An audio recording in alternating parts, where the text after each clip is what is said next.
Sir నమస్తే sir. మన్యం sir. ఆ sir అవి డిఫరెంట్ వెబ్సైట్స్ ఉన్నాయి సార్ దీంట్లో లోకస్ లో. అది వెబ్సైట్ ముందు చెప్పండి సార్, అది ఏంటి అది. ఇది గ్రామనిధి.locus.in. Okay sir. Okay sir. Okay sir. అందరికీ తెలిసినటువంటిదే మన వాళ్ళు చేస్తా ఉన్నారు. ఒకసారి మీకు ఏదైనా డౌట్ ఉంటే కనుక ఐబీ వాళ్ళని అడగండి, అలాగే డీపీ ఫైనాన్స్ కూడా అడగండి, క్లియర్ గా చెప్తారు. ఏపీఎంస్ అందరికి కూడా తెలుసు, ఐడియా ఉంది. గ్రామనిధి.locus.in. దీనిలో మనకి ఫండ్ ప్రపోజల్స్ ఉంటుంది. ఫండ్ డిస్బర్స్మెంట్ లో పెండింగ్ ప్రపోజల్స్ ఉంటాయి. ఈ పెండింగ్ ప్రపోజల్స్కి వెళ్తే కనుక క్రియేట్ ప్రపోజల్ ఉంటుంది. ఈ క్రియేట్ ప్రపోజల్లో మనకి ఇంతకుముందు మేడం గారు చెప్పినట్టు మనం మండల సమాఖ్యకి వేస్తాం కాబట్టి మనకి సిఎల్ఎఫ్ మీకు అందరికి తెలుసు, క్లస్టర్ లెవెల్ ఫెడరేషన్ ఎన్ఆర్ఎల్ఎం లో. ఈ క్లస్టర్ లెవెల్ ఫెడరేషన్ లో ఫండ్ టైప్ వచ్చేసరికి మీకు ఏవైతే బడ్జెట్ లైన్ ఐడీస్ చెప్పారో ఇప్పుడు ఆ ఫండ్ టైప్ మనం సెలెక్ట్ చేసుకోవాలి. మేడం అన్నారు ఈ 1.2 అన్నారు. ఈ 1.2 దీనికి సంబంధించి మనకి దీంట్లో ఏముందో ఒకసారి చూద్దాం.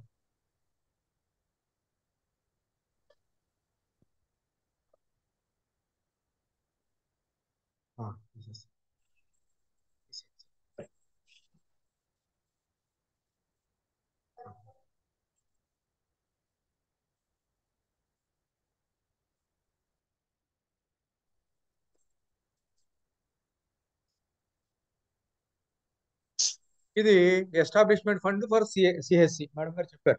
ఈ 1.2 మీరు ఇది క్లిక్ చేయగానే ఫండ్ టైపు ఇక్కడ మీకు ఎన్ఆర్ఎల్ఎం వస్తుంది, ఆటోమేటిక్ గా అదే సెలెక్ట్ చేసుకుంటుంది. మీకు ఇక్కడ గ్రామ పంచాయతీ కానీ ఏమీ మీరు సెలెక్ట్ చేయాల్సిన అవసరం లేదు. మండల సమాఖ్య సెలెక్ట్ చేశారు కాబట్టి ఇక్కడ సిబిఓ నేమ్ అనే చోట మండల సమాఖ్య నేమ్ మీరు సెలెక్ట్ చేసుకోవాలి. మండల సమాఖ్య నేమ్ సెలెక్ట్ చేసుకున్న తర్వాత మీరు ఇక్కడ చూసినట్లయితే కాంపోనెంట్ కోడ్ ఉంటుంది. ఈ 1.2 మీరు ఏదైతే చెప్పారో ఆ కాంపోనెంట్ కోడ్ ఉంటుంది మీకు ఇక్కడ. ఈ కోడ్ మీరు చూసుకుని కంపల్సరీ ఈ కోడ్ లోనే వేయాలి. మీరు ఎప్పుడు కూడా కోడ్స్ మార్చకూడదు. ఆ కోడ్ మీకు కంపల్సరీ జాగ్రత్తగా వెరిఫై చేసుకోవాలి. ఈ కాంపోనెంట్ కోడ్ ఈ 1.2 బాబు ఎవరో మాట్లాడుతున్నారు. ఈ 1.2 సెలెక్ట్ చేసుకున్న తర్వాత మీరు కింద అకౌంట్ నెంబర్ ఉంటుంది మండల సమాఖ్యది. ఆల్రెడీ ఏ అకౌంట్ నెంబర్స్ వెరిఫికేషన్ ఉన్నాయో ఆ అకౌంట్ నెంబర్లు ఉంటాయి ఇక్కడ.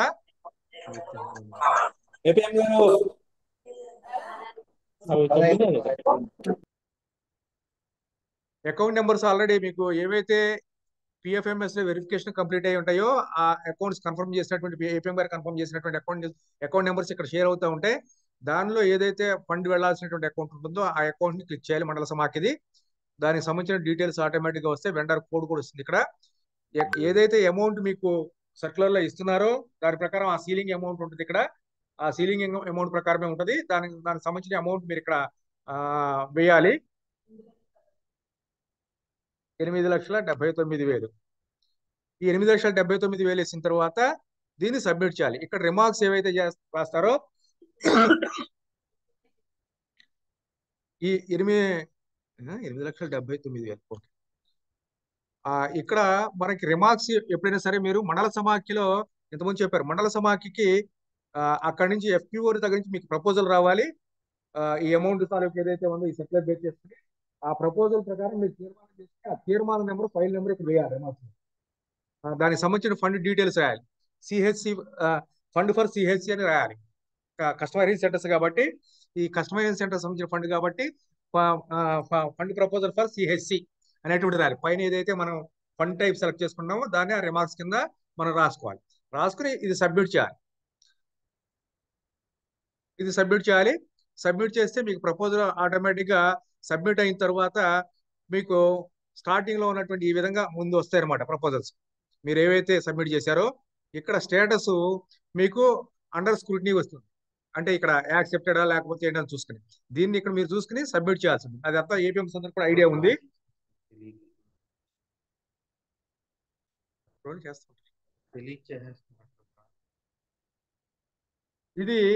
ఇవన్నీ కూడా ఏపీఎంస్ ఐడియానే. ఇక్కడ వాళ్ళకి ప్రపోజల్ వస్తుంది. ఇక్కడ నుంచి ఈ ప్రపోజల్ సబ్మిట్ చేస్తే కనుక అది నెక్స్ట్ పీడీ గారు లాగిన్ కి అన్ని వెళ్ళిన తర్వాత ఈ సర్క్యులర్ బేస్ చేసుకుని ఆ ప్రపోజల్స్ అన్ని బేస్ చేసుకుని ఒకసారి మీరు రిక్వెస్ట్ లెటర్ పీడీ గారికి పంపించినట్లయితే ఆ పీడీ గారి దగ్గర నుంచి వాళ్ళందరూ కూడా ఆ ఫైల్ మీరు పీడీ గారు ఫైల్ ప్రాసెస్ చేస్తే ఈ ప్రపోజల్స్ అన్నిటితో కూడా ఆ ప్రపోజల్ బేస్ చేసుకుని పీడీ గారు ఆయన లాగిన్ లో అప్రూవల్ ఇస్తారు. అప్రూవల్ ఇచ్చిన తర్వాత అది సెర్ప్కి వస్తుంది అన్నమాట, మనకి స్టేట్కి వస్తుంది. కాబట్టి ఇది సింపుల్ ప్రాసెస్. ఆల్రెడీ అందరికి కూడా సిఏకి సంబంధించి అలవాటు ఉంది కాబట్టి, జిఆర్సీకి సంబంధించి అలవాటు ఉంది కాబట్టి, ఒకసారి హెచ్డి వాళ్ళను ఒకసారి ఐబీ వాళ్ళని అడిగితే కనుక ఆ ఫైల్ టెంప్లెట్ కూడా కామన్ గా వాళ్ళు కొన్ని ఫాలో అవుతున్నారు. ఎట్లా ప్రపోజల్ రిక్వెస్ట్ రావాలి, నెక్స్ట్ వచ్చేసరికి ఆ ప్రపోజల్స్ తాలూకు మొత్తం అంతా ఫైల్ ఎట్లా మూవ్ చేసుకోవాలి, దానికి సంబంధించినటువంటి అప్రూవల్స్ ఏ విధంగా తీసుకోవాలని కన్సాలిడేటెడ్ గా పీడీ గారి దగ్గర ప్రపోజల్ సబ్మిట్ అయిన తర్వాత పీడీ గారి దగ్గర నుంచి కన్సర్న్ లైవ్లీహుడ్స్ వింగ్ కి సెర్ప్ కి దీనికి సంబంధించినటువంటి టోటల్ రిక్వెస్ట్ పీడీ గారి దగ్గర నుంచి ఈ ఫైల్ అప్రూవ్ అయిన తర్వాత దాని తాలూకు ఒక రిక్వెస్ట్ లెటర్ ఇక్కడికి రావాలి ప్రపోజల్ తో పాటు సిఇఓ గారికి. సో ఈ విధంగా వచ్చినటువంటి కన్సాలిడేట్ చేసి ఇక్కడ నుంచి ప్రొసీడింగ్ తీస్తారు, ప్రొసీడింగ్ తీసి సబ్మిట్ చేస్తారు. ఇది ప్రాసెస్ అండి. మీకు ఈ 1.2 ఉంటుంది. అలాగే మీరు చూసినట్లయితే కనుక ఈ ప్రపోజల్లో, ఈ క్రియేట్ ప్రపోజల్లోనే ఫండ్ టైపుల్లో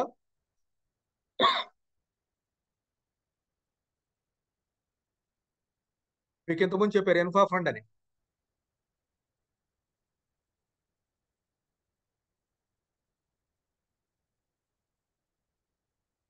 ఇది కాదు, ఇది అనేబుల్ కాదు. ఇది infra fund for PGs B 3.2.1 పెట్టారు మేడం ఇట్లా. ఇదొకటి దీనికి సంబంధించినటువంటిది ఇక్కడే ఉంటుంది. మీకు మీ సర్క్యులర్ ప్రకారం ఫాలో అయితే కనుక క్లియర్ గా ఇదే చెప్పండి వాళ్ళకి. 3.2.1 సేమ్. అలాగే దీనిలో ఇంతకుముందు మేడం అన్నారు ఏంటిది, వర్కింగ్ క్యాపిటల్, అంతే కదా మేడం? వర్కింగ్ క్యాపిటల్ చెప్పారా?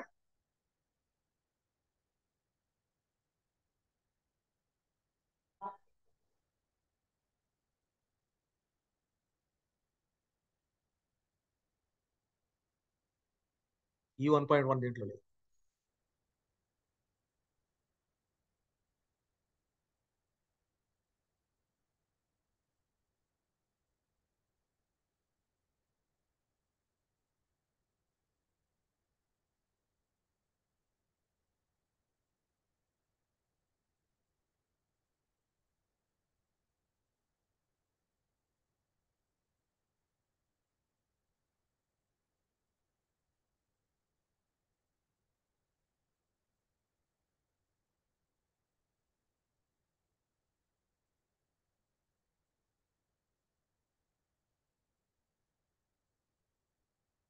ఈ 1.1 ఇవ్వలేదు అండి, కాదు ఇది కాదు.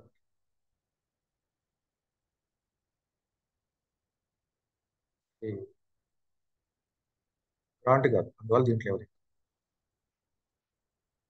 వాళ్ళు తెలియదు కల్పట్లేదు అనమాట.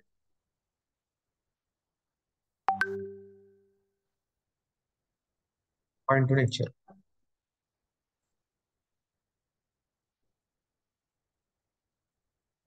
వాళ్ళు గైడ్లైన్స్ ప్రకారం ఇస్తారు.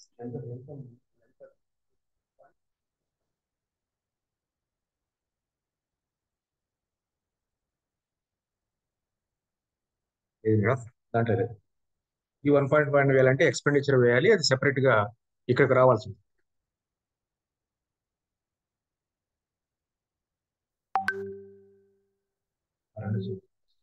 రెండు కొంచెం మనం క్లారిటీ తీసుకున్న తర్వాత ఎక్కడి నుంచి ఎలమీట్ అవ్వాలని. ఓకే అండి, ఈ రెండు అయితే ముందు ఇచ్చిన సర్కార్ ప్రకారం ఏదైతే ఉందో మనకి 1.1 బి 2.1 ఈ రెండు ఏవైతే ఉన్నాయో ఇవి ఇమీడియట్ గా మీరు ప్రపోజల్స్ రేజ్ చేయించండి ఏపీఎం దగ్గర నుంచి. ఇది సింపుల్ అప్లికేషన్. ఇది మీరు ఎక్కువ కష్టపడాల్సిన అవసరం లేదు. మీకు ఆల్రెడీ సర్క్యులర్ లో ఎంత అమౌంట్ అని కూడా ఇచ్చారు.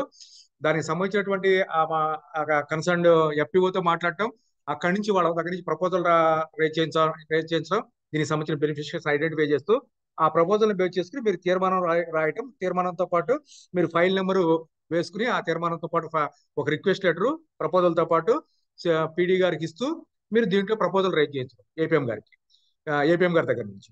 ఆ ప్రపోజల్ ని మొత్తం అంతా కూడా మీరు కన్సాలిడేట్ చేసుకుని పీడీ స్థాయిలో ఒక ఫైల్ రన్ చేసి ఆ కన్సాలిడేట్ స్టేట్మెంట్ తో ఒక రిక్వెస్ట్ లెటర్ సిఇఓ గారికి పంపించడం. పంపించిన తర్వాత ఇక్కడ అన్ని జిల్లాలు కన్సాలిడేట్ చేసి ఫైల్ మూవ్ చేస్తారు. ఈ ప్రపోజల్ బేస్ చేసి. ఇదండి సింపుల్ టాస్క్. ఈ 2 ఐడీస్ దాని ద్వారా చేయండి. ఇంకొక ఐడికి సంబంధించి క్లారిటీ మీకు త్వరలో ఇస్తారు మేడం.